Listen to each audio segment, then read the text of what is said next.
ጤና ይስጥልኝ አድማጮቻችን፣ ተመልካቾቻችን እንደምን አላችሁ? እንደምን ሰነበታችሁ? ግርማ ካሳ ነኝ። ይህ ዋሜራ ነው።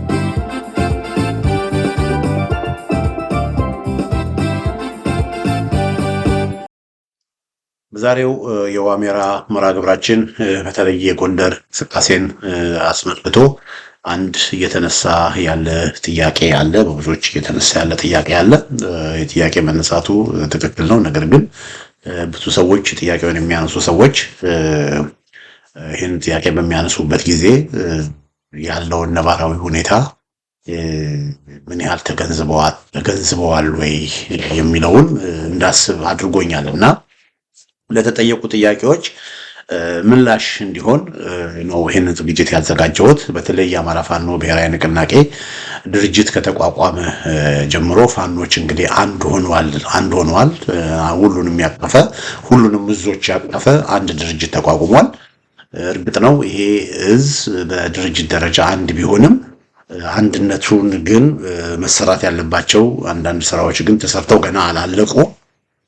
ስለዚህ በሂደት ላይ ነው ያለው ማለት ነው። ቤቱ ተገንብቷል፣ ድርጅቱ ተገንብቷል። ግን በድርጅቱ ያላለቁ መሟላት ያለባቸው ነገሮች ገና አልተሟሉ። በዚህ ሁኔታ ነው እንግዲህ በዚህ ሁኔታ በብዙ ቦታዎች ግን ውጊያዎች ከአገዛዙ ጋር የሚደረጉ ትንቅንቆች ቀጥለዋል። በወሎ አንዳንድ ቦታዎች ደሴ አልቡኮ የሚባል ወረዳ አካባቢ፣ ደሴ ዙሪያ፣ በምዕራብ ወሎ በተለያዩ ቦታዎች በዋግኽምራ ዞን በወሎ የወሎ አሳምነው ዕዝ የአፋብኃን የአማራ ፋኖ ብሔራዊ ንቅናቄ አሳምነው ዕዝ በተለያዩ ቦታዎች እዚህና እዛ ውጊያዎችን አድርጓል። በሸዋም እንደዚሁ ከጥር 27 ከጥር 26 ጀምሮ እስከ የካቲት 2 ድረስ ከፍተኛ የሆነ በጣም በሸዋ ታሪክ ታይቶ የማይታወቅ አገዛዙ ሸዋን በፈር ኤሪያ ልክ በሸዋን ቤዚክሊ እንደ ባሌና እንደ አርሲ አድርጋለሁ በሚል እዛ አካባቢ በጣም ከፍተኛ የሆነ ወታደራዊ እንቅስቃሴ ነው ያደረገው። በጣም በዙ 23 በጀት በሄሊኮፕተር በድሮን የታገዘ ኦልሬዲ እዛ 5 አየር ወለዶች ነበሩ። ከነዚህ 5 አየር ወለዶች በተጨማሪ ሌላ አንደኛ የ5 የአየር ወለድ ክፍለ ጦሮች ነበሩ። ከነዚህ 5 የአየር ወለድ ክፍለ ጦሮች በተጨማሪ ሌላ 6ኛው የአየር ወለድ ክፍለ ጦር ወደ ሸዋ እንዲገባ ተደርጓል። እሱ ብቻ አይደለም፣ 2 የሪፐብሊካን ጋርድ ክፍለ ጦሮችም ወደ ሸዋ እንዲገቡ ተደርጓል። የባህር ኃይል በሚል ያቋቋሙት የባህር ኃይል ክፍለ ጦር በባህር ኃይል ውስጥ ያለ ክፍለ ጦርም ወደ ሸዋ እንዲገባ ተደርጓል። ደብረ ዘይት አካባቢ ያለ አንድ የምድር ጦር ኮር እንዳለ ወደ ሸዋ እንዲገባ ተደርጓል። የኦሮሞ ልዩ ኃይሎች የአባገዳ ኮማንዶዎች ወደ በቃ ከፍተኛ ቁጥር ያላቸው ወደ ሸዋ እንዲገቡ ተደርገዋል። የኦነግ መናኸሪያ የሚባለው ከኦሮሞ ብሔረሰብ ዞንም ደግሞ የኦነግ ታጣቂዎችም በሸዋ እንቅስቃሴዎችን እንዲያደርጉ ተደርጓል። እነዚህ በሙሉ በአንድ ላይ ሆኖ ነው እንግዲህ አገዛዙ አቅዶ ተዘጋጅቶ ሸዋ ፋኖችን ሙሉ ለሙሉ አጠፋለሁ ብሎ ሸዋን በቃ እንዳልኳችሁ ሸዋን ደጃፋችን ስለሆነ በማንኛውም ጊዜ 4 ኪሎ የመግባት አቅም ያላቸው 4 ኪሎ ሊገቡ የሚችሉት የሸዋ ፋኖች ናቸው ብሎ ስለሚያምን ሙሉ ለሙሉ የሸዋ ፋኖችን ለማጽዳት የሸዋ ፋኖ አመራሮችን ጀነራል ተፈራን ጨምሮ ጀነራል ተፈራ እርግጥ የአማራ ፋኖ አመራር ነው፣ የሸዋ ፋኖ አመራር አይደለም። ግን ጀነራል ተፈራን ጨምሮ ሌሎች አመራሮችን በሙሉ ለመያዝና ለመግደል በቃ ኒውትራላይዝድ በሸዋ የፋኖን እንቅስቃሴ ሙሉ ለሙሉ ኒውትራላይዝ ለማድረግ ከፍተኛ ዝግጅት አድርጎ ነው አገዛዙ በሸዋ ዘመቻ የጀመረው። ሆኖም ያንን ዘመቻ የሸዋ ፋኖች ቀልብሰውታል። እንግዲህ አንድ የተደረገው ዘመቻ ይሄ ነው። እንግዲህ በዛው ወቅት የሸዋ ፋኖች ያንን እንቅስቃሴ በሚያደርጉበት ጊዜ ሌሎች አፋብኃን የታለ ሸዋዎችን ለማገዝ የወሎ ፋኖች፣ የጎጃም ፋኖች፣ የጎንደር ፋኖች ለምንድን ነው ትግሉን ያልተቀላቀሉት የሚል ጥያቄዎች አንዳንዶች ሲያነሱ ነበር። ሸዋ ብቻውን ለምንድን ነው የሚሞተው? ሸዋ ብቻውን ለምንድን ነው ወደ ውጊያ የሚገባው? የሚል ጥያቄዎች አንዳንድ ሰዎች አንዳንድ ወገኖች ሲያነሱ ነበር። ልክ ከ3 ወር በፊትም ወሎ ብቻ ለምንድን ነው የሚዋጋው? ወሎች ምንድነው ሳጅን አደም አሊ ዘመቻ አውጀው በነበረ ጊዜ ከመስከረም 14 እስከ መስከረም 30 አውጀው በነበረበት ጊዜ ወሎች ለብቻ ለምን ይዋጋሉ? ሌሎች ለምን ወሎቹን አይተባበሩም? የሚል ጥያቄ ይነሳ ነበር። አሁን ደግሞ በተለይ ከየካቲት 2 ጀምሮ በጎንደር እንደምታውቁት ከፍተኛ የሆነ ዘመቻ ፋኖች አድርገዋል። በአስደማሚ ሁኔታ በርካታ ወረዳዎችን ፋኖች ተቆጣጥረው ደብረ ታቦር ከተማ ሁሉ ሳይቀር እዛ ያሉ የአድማ በተና የሚሊሻ የአገዛዙ ታጣቂዎችን ሁሉ ድባቅ የመቱበት ሁኔታ ነው ያለው። በነ ንፋስ መውጫ፣ በነ ወገዳ፣ በነ አርብ ገበያ ሁለት አለ፣ ታች ጋይንት ያለ አርብ ገበያ፣ የታች ጋይንት ዋና ከተማ አርብ ገበያ አለ።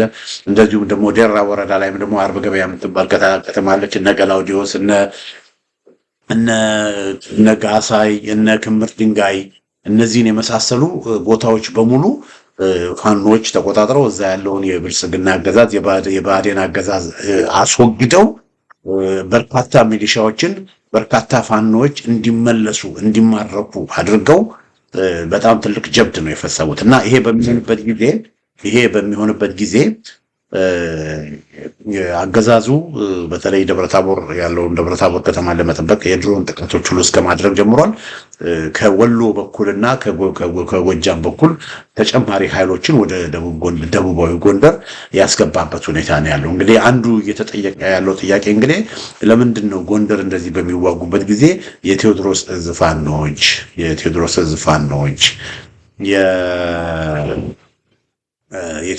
ፋኖች የሚኒሊክ እዝ ፋኖች ለምንድን ነው መንገድ ያልዘጉት?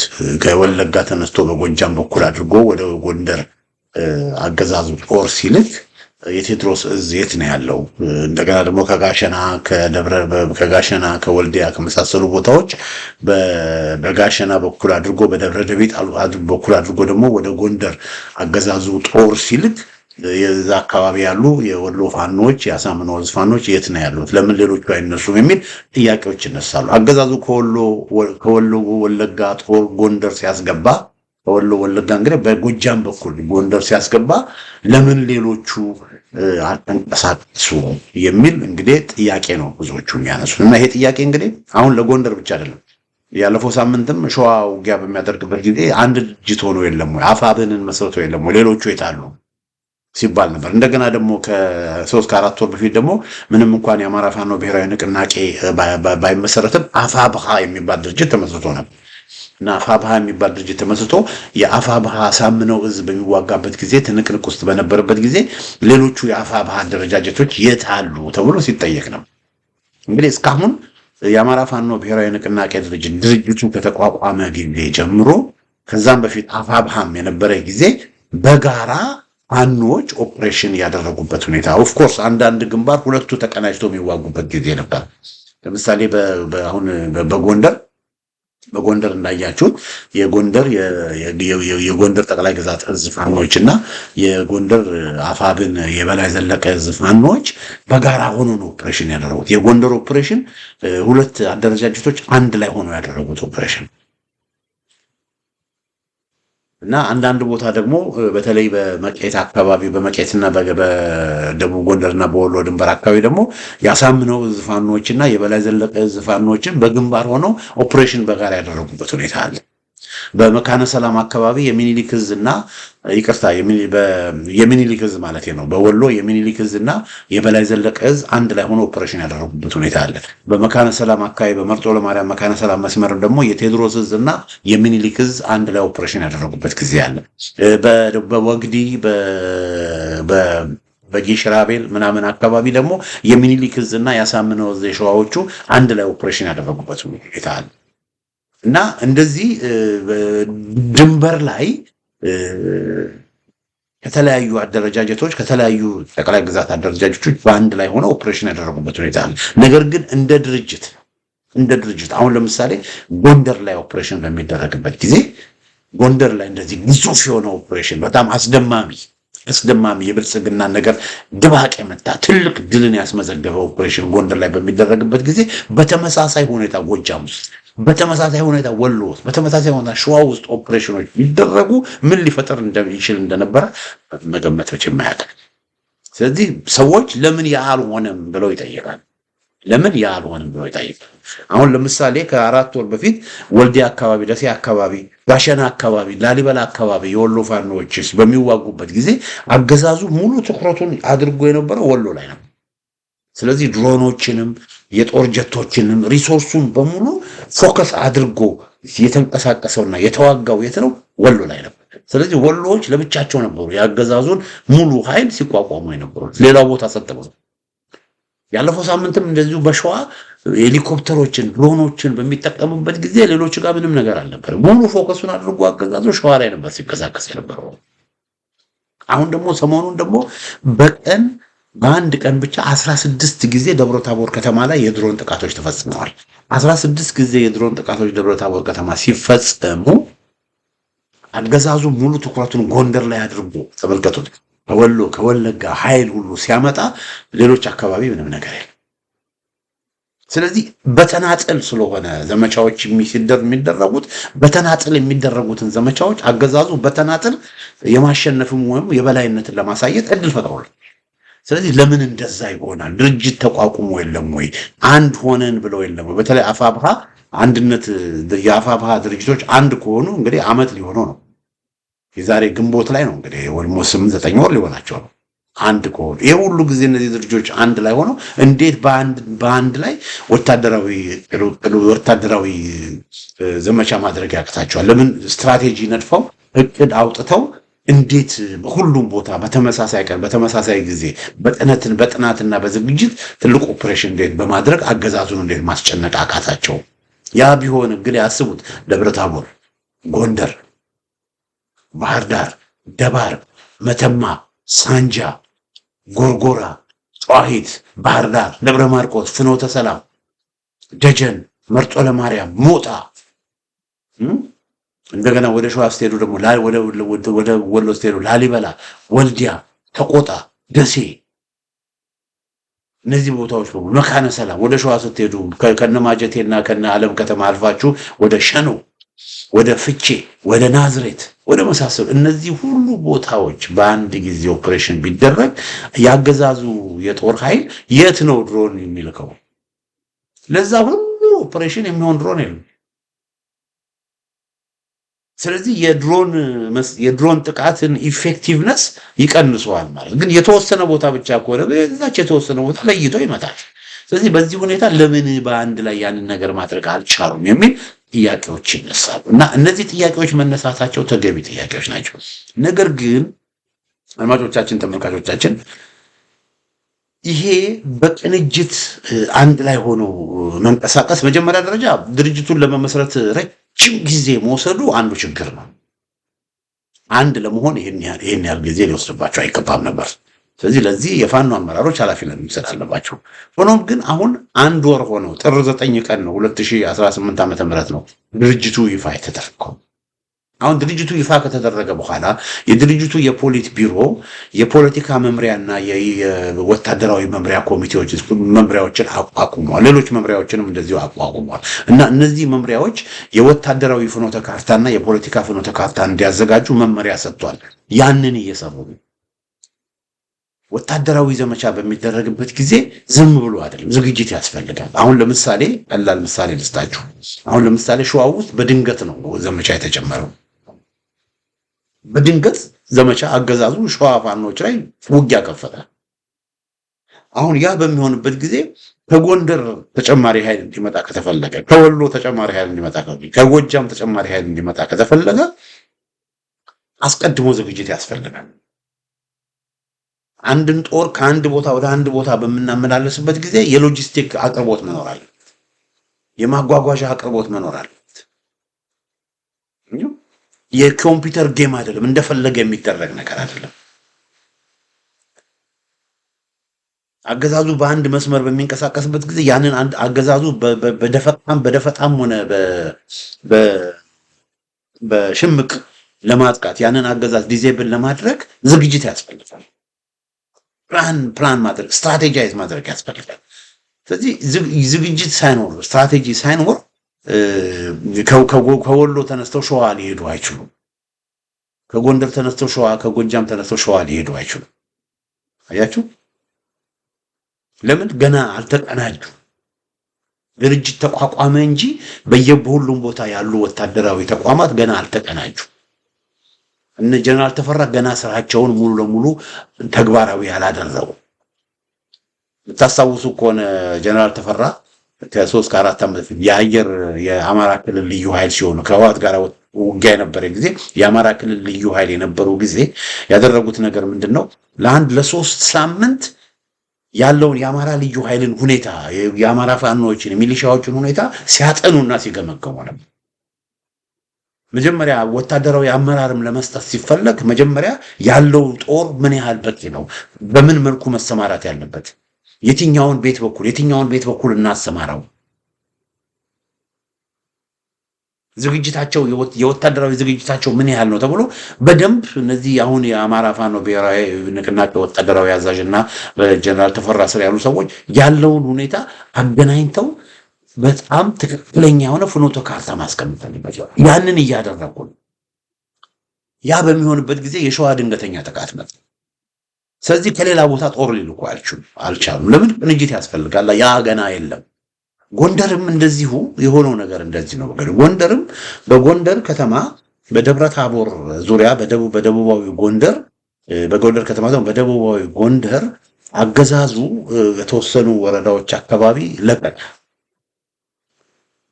ምክንያቱ በማይታወቅ መንገድ ለቀቀ። በሚለቅበት ጊዜ ያን አጋጣሚ ያንን ክፍተት የተመለከቱት በአካባቢው ያሉ የደቡብ ጎንደር ፋኖች የአማራ ፋኖ ብሔራዊ ንቅናቄ ፋኖች ከሁለቱም አደረጃጀቶች ያንን ክፍተት በሚያዩበት ጊዜ አንዳንዴ ጥሩ አጋጣሚ ሲመጣ ያንን ጥሩ አጋጣሚ መጠቀም ያስፈልጋል።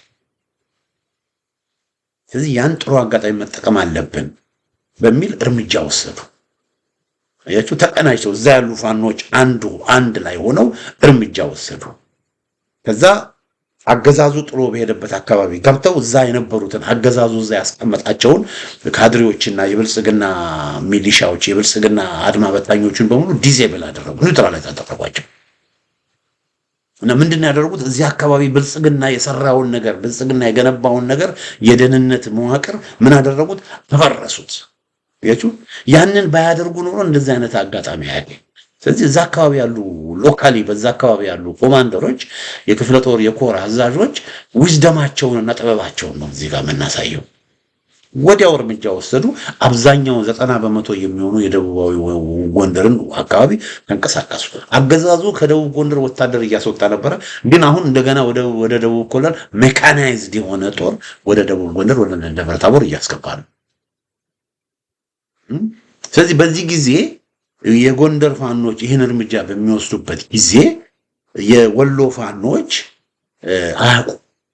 አልተቀናጀም። የጎጃም ፋኖች የቴዎድሮስ እዝ ፋኖች አልተቀናጀም። ስለዚህ አገዛዙ በዛ በኩል ደግሞ በሚሊተሪ ኮንቮይ እንቅስቃሴ በሚያደርግበት ጊዜ እንዳልኳችሁ በሚሊተሪ ኮንቮይ የሚመጣን ኃይል ራሱ መንገድ ላይ ለማስቀረት ፕላንና ዝግጅት ያስፈልጋል፣ ጥንቃቄ ያስፈልጋል። ዝም ብሎ ሄዶ መንገድ መዝጋት አይደለም። መንገድ ለማዘጋት እንዴት ነው የምንዘጋው? የት ቦታ ነው የሚሻለው? እንዴት ነው የሚሆነው? አያችሁ፣ ይሄ ሁሉ ነገር መሆን ስላለበት ነገሮች ስላልተቀናጁ በዚህ ምክንያት ስለዚህ በወሎ በኩል የአሳምነው እዝ እንኳን መንገድ ሊዘጋ ቀርቶ እነ ጋሸናን እነ ሌሎችን እኮ ብዙ የወሎ ከተሞችን እኮ የተቆጣጠረ እኮ ነው፣ አቅም አለው። ግን ይሄንን ኦፕሬሽን በሚደረግበት ጊዜ እነ ሻለቃ ድርሳን የሚኒሊክ እዝ ወታደራዊ አዛዥ እነ ሻለቃ ድርሳን በዚህ ሁኔታ ላይ ተሳትፈውበታል ወይ? የሚኒሊክ እዝ ወታደራዊ አዛዦች ይሄ ነገር ያውቁታል? አያውቁትም ነበር። እነ ዝናቡ ይሄንን ነገር ያውቃሉ ወይ? የጎጃም አያውቁም ነበር። ስለዚህ በዚህ ሁኔታ ቅንጅት ስላልነበረ ነገሮች በችኮላ ስለነበረ የሆኑት እንደ አጋጣሚ ስለሆነ ይሄን አጋጣሚ ለመጠቀም ስለሆነ ከጎጃምም ከወሎም መንገዶችን የመዝጋት ትብብሮች የማድረግ ስራዎች ሳይደረጉ ቀርተዋል። ግን ይሄ ለትንሽ ጊዜ ነው። አሁን አንድ ድርጅት ስለመሰረቱ እየተቀናጁ ስለሆነ ከዚህ በኋላ የሚያደርጉትን ኦፕሬሽኖችም ሌሎችም ነገሮች በቅንጅት ነው የሚያደርጉት። ጎንደር ለብቻው፣ ሸዋ ለብቻው፣ ወሎ ለብቻው፣ ጎጃም ለብቻው፣ ወለጋ ለብቻው አያደርግም። በጣም ጥንቃቄ ባለው መልኩ በጣም በሚሊተሪ ስትራቴጂስቶች በሚሊተሪ ሳይንስ ባለሙያዎች ታይቶ ተጠንቶ ውጤት በሚያመጣ መልኩ የአገዛዙን አከርካሪ በማያዳግም መልኩ በሚሰብር መልኩ ነው እንቅስቃሴዎች የሚያደርጉ። ያንንም የማድረግ ብቃት አላቸው። ያንንም የማድረግ ወታደራዊ ችሎታ ያላቸው አመራሮች አሏቸው። ያንንም የማድረግ ከፍተኛ የሆነ የወታደራዊ አቅምና የታጣቂ ኃይል የፋኖ ኃይል ብዛት አላቸው። 10 ጊዜ የድሮን እንትን ቢያመጣ አብይ አህመድ አገዛዝ የኦሮሞ ብልጽግና አገዛዝ ሊቋቋመው የማይችል ኃይል አላቸው። ግን አሁን ግን በጎንደር በሸዋ ሌሎች ከወሎ ከጎጃም ከጎንደር ወደ ሸዋ እንደዚሁም ከጎጃምም ከወሎም ወደ ጎንደር ሄደው መተጋገዝ ያልቻሉበት ምክንያት አሁን ገና ነገሮች ሙሉ ለሙሉ ስላልተቀናጁ መሆኑን አድማጮቻችን፣ ተመልካቾቻችን ጥያቄ እያነሳችሁ ያላችሁም ሰዎች እንደው እንድታውቁ ፈልጋለሁ። ካለመፈለግ ወይም ከሌላ ነገር ሳይሆን የመቀናጀቱ ስራ ገና ስላላለቀን የመቀናጀት ነገር ገና ስላልነበረን ሳይቀናጁ ደግሞ ለምን ወደ ውጊያ ተገባ ደግሞ ለሚለው ወደ ውጊያ የገቡት በሸዋ ድንገተኛ ጥቃት ስለተፈጸመባቸው ራሳቸው መመከት ነበረባቸው። የሸዋ ጠቅላይ ግዛትም የአሳምነው ህዝብ በጎጃም በጎንደር ደግሞ አገዛዙ ከተወሰነ ቀበሌዎች ስለወጣ ያን መልካም አጋጣሚ መጠቀም ነበረባቸው። ያን መልካም አጋጣሚ ደግሞ በመጠቀማቸው ከፍተኛ ድል ያስመዘገቡት እና ያለው ሁኔታ ይሄ ነው ወገኖች። አገዛዙ ከወሎ ወለጋ ጦር ሲያስገባ ለምን እንዲያስገባ ተፈቀደለት የሚለው ነገር አልተፈቀደለትም። የሆነው ምንድነው? ያ እየገባ ያለውን ነገር ግን ለማስቆም አስፈላጊው ዝግጅት ተደርጎ ስላልነበረ፣ ጊዜም ስላልነበረ፣ ምክክርም ስላልነበረ በዛ የተነሳ ነው እችን ክፍተት በመጠቀም አገዛዙ ኃይል ከወሎም ከጎጃምም ከወለጋም በጎጃም በኩል ማስገባት ወደ ጎንደር ማስገባት የቻለው። እንዲህ አይነቱ ነገር ወደፊት ይኖራል የሚል እምነት የለኝም። እና አንዱ እንግዲህ የአንድነት ጥቅሙ ይሄ ነው። ፋኖች አንድ ይሆኑ ስንል ፋኖች በቅንጅት እንዲንቀሳቀሱ ነው። ፋኖች አንድ ይሆኑ፣ በአንድ ላይ ይስሩ፣ አንድ ወታደራዊ ኮማንድ፣ አንድ ወታደራዊ አዛዥ ይኖራቸው ስንል ምክንያቱ በዚህ ምክንያት ለመተጋገዝ እና አስቡት፣ ደግሜ የምለው ምንድነው? አስቡት የፋኖ ኃይሎች በአንድ ጊዜ የድሮን ጸረ ድሮን መሳሪያ ቢኖራቸው ጥሩ ነው። ግን ጸረ ድሮን መሳሪያ ባይኖራቸው የውጊያውን ቀጠና በማስፋት በሁሉም ቦታ በአንድ ጊዜ ቅጽበታዊ የሆነ ቀጠሮ በመስጠት አይደለም። በዚህ ጊዜ ዘመቻ እናውጅ አለብህ ማለት አይደለም። አገዛዙ ባልጠበቀውና ባላሰበው ቀን ምናልባት የሚቀጥለው ሳምንት፣ ምናልባት ከአንድ ወር በኋላ፣ ምናልባት ከሁለት ወር በኋላ፣ ምናልባት ከ5 ወር በኋላ እነሱ ራሳቸው በሚያውቁት እነሱ ራሳቸው ተመካክረው በወሰኑት ቀንና ቦታ ቀን በሁሉም ቦታ ልክ በወሎ መስከረም 14 እስከ መስከረም 30 የተደረገውን አይነት አሁን በደቡብ ጎንደር ደግሞ ሰሞኑን የተደረገውን አይነት በሁሉም ወረዳዎች አዲስ አበባ ዙሪያን ጨምሮ እነ ሸኖን፣ እነ ሰንዳፋን፣ እነ ናዝሬትን፣ እነ ሞጆንም ጨምሮ ኦፕሬሽኖች ይደረግ የት ቦታ ይገባል? የአብይ አህመድ አለ የት ነው የሚሄድ? ባህር ዳርን ሲል እስቲ አስቡት። አሁን ስልክ ይደወላል። ጤና ይስጥልኝ ጀነራል፣ ፋኖች ባህር ዳር በአዴት በኩል ገቡ፣ ምን እናድርግ? ኦኬ ተጨማሪ ኃይል ከዚህ ምጣ። አቤት ጤና ይስጥልኝ፣ አዘዘው ያለው የጎንደር ካምፕ ተመታ። ከዛ ያንን ስልክ እንደዘጋ ብርሃኑ ጁላ እና አብይ አህመድ እንደዘጋ ጢር በደሴ በኩል በኩታበር በኩል ፋኖች ወደ ደሴ እየገቡ ነው። ጢር ወልዲያ እንዲሆነ ጢር አረ ጀነራል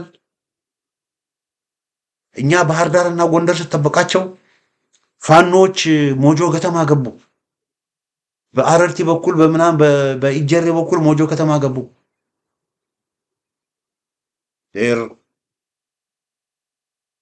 በምንጃር በኩል ናዝሬት ገቡ።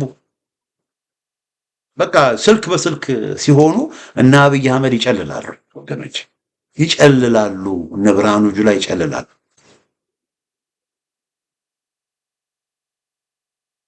አንዴ ከደብረ ብርሃን፣ አንዴ ከደብረ ማርቆስ፣ አንዴ ከላሊበላ፣ አንዴ ከደሴ፣ አንዴ ከወልዲያ፣ አንዴ ከደባርቅ፣ አንዴ ከመተማ፣ አንዴ ከጎንደር፣ አንዴ ከፍኖተ ሰላም፣ አንዴ ከሸዋሮቢት፣ አንዴ ከደብረ ብርሃን፣ አንዴ ከሞጆ፣ አንዴ ከፍቼ፣ አንዴ ከደብረ ጽጌ፣ አንዴ ከናዝሬት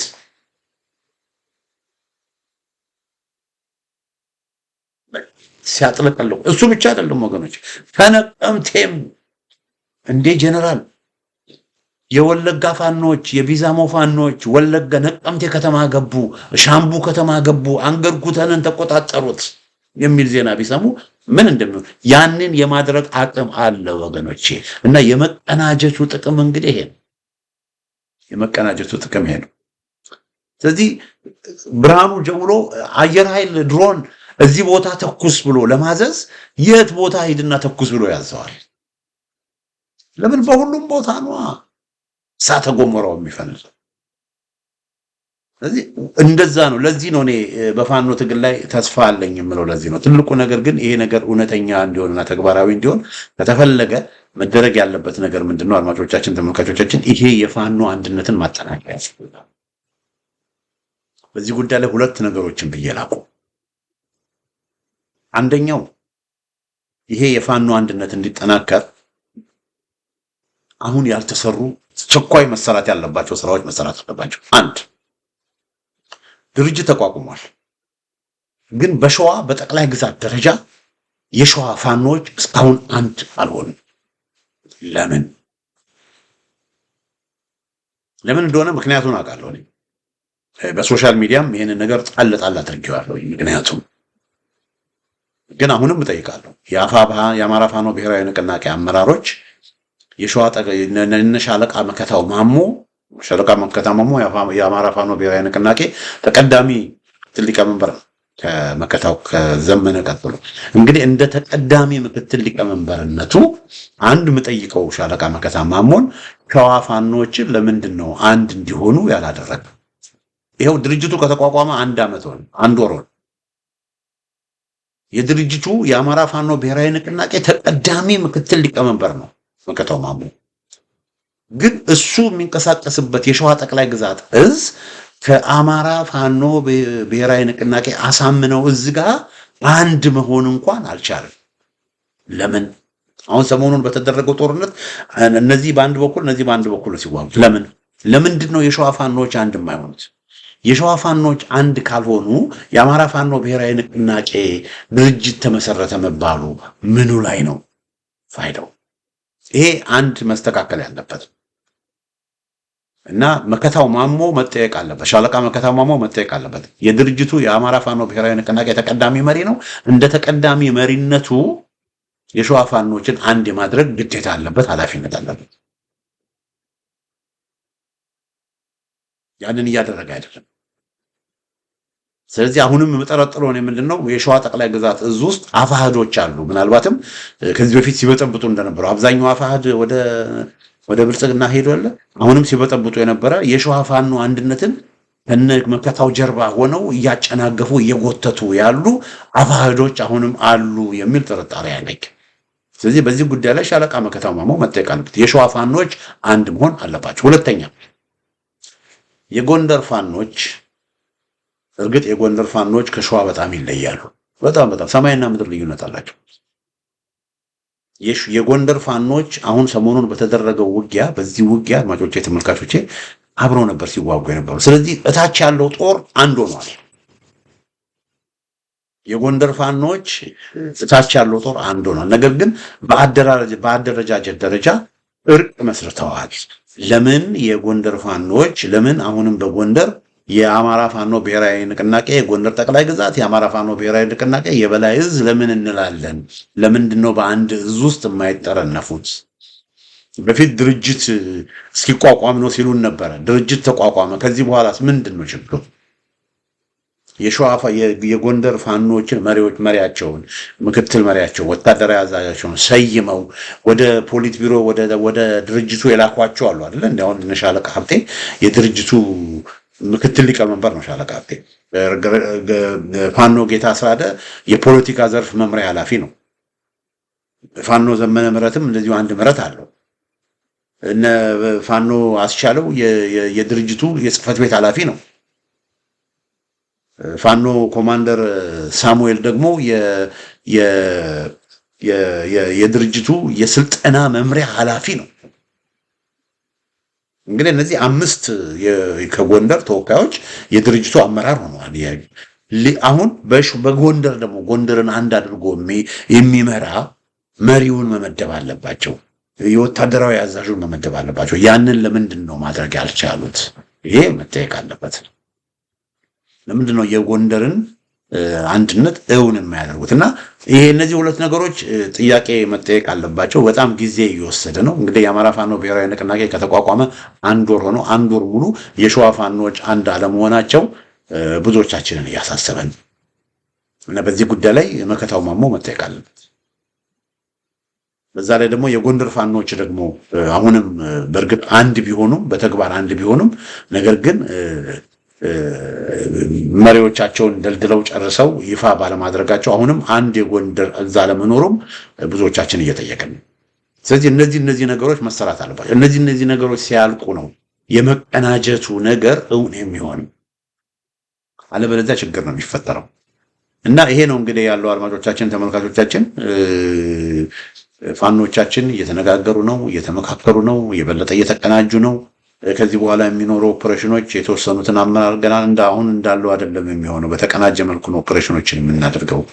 ትላልቅ ሰዎች የሚመሩት ኦፕሬሽኖች ነው የሚደረገው የሚል አስተያየት ነው የተሰጠኝ። ፋኖቹ ራሳቸው በሚያውቁት በራሳቸው ጊዜ በራሳቸው እንዳልኩት የሚቀጥለው ሳምንት ይሆናል። ከ1 ወር በላይ ከ2 ወር በኋላ ከ3 ወር በኋላ ከ5 ወር በኋላ ሊሆን ይችላል። ዝግጅቶቻቸውን እንደጨረሱ ማድረግ ያለባቸውን ነገር እንዳደረጉ የፖለቲካ ፍኖተ ካርታቸውን የወታደራዊ ፍኖተ ካርታቸውን በሙሉ ሰርተው እንደጨረሱ ሁሉ ነገር ስትራቴጃይዝ አድርገው አያችሁ። አሁን ፋኖ ማለት ሞደርን አርሚ ማለት ነው። ሞደርን ፕሮፌሽናል ጦር ማለት ነው። እንደፈለገ ሊንቀሳቀስ አይችልም። እንደፈለገ ሊሆን አይችልም። በእቅድ በስትራቴጂ ነው ከዚህ በኋላ የሚደረገው። ስለዚህ ያንን እየሰሩ ናቸው። ስለዚህ ይህንን ድርጅት በማጠናከር ዙሪያ ሁላችንም የድርሻችንን እንወጣ። ድርጅቱ የሁላችንም ድርጅት ነው። ድርጅቱ ላይ ትችቶች ስናቀርብ፣ ቅሬታዎች ስናቀርብ እንዳልኩት ነው። ለምንድን ነው 1 ወር ሙሉ ቁጭ ብላችሁ ለምንድን ነው የሸዋ ፋኖች አንድ የማይሆኑት ብለን መጠየቃችን ድርጅቱን ለመኩራት አይደለም። ነገር ግን ድርጅቱ ስራውን እንዲሰራ ድርጅቱ ነገሮችን በመጎተት በስብሰባ በተለያየ ነገር ጊዜውን እንዳያጠፋ ተግባራዊ የሆነ ስትራቴጂክ የሆነ አመራር እንዲሰጥ ካለን ፍላጎት የተነሳ ነው። አድማጮቻችን፣ ተመልካቾቻችን እንግዲህ ለዛሬ ያዘጋጀው ዝግጅቴን ይመስላል። በሌላ ጊዜ በተመሳሳይ ፕሮግራም እስከምንገናኝ ደህና ሁኑ።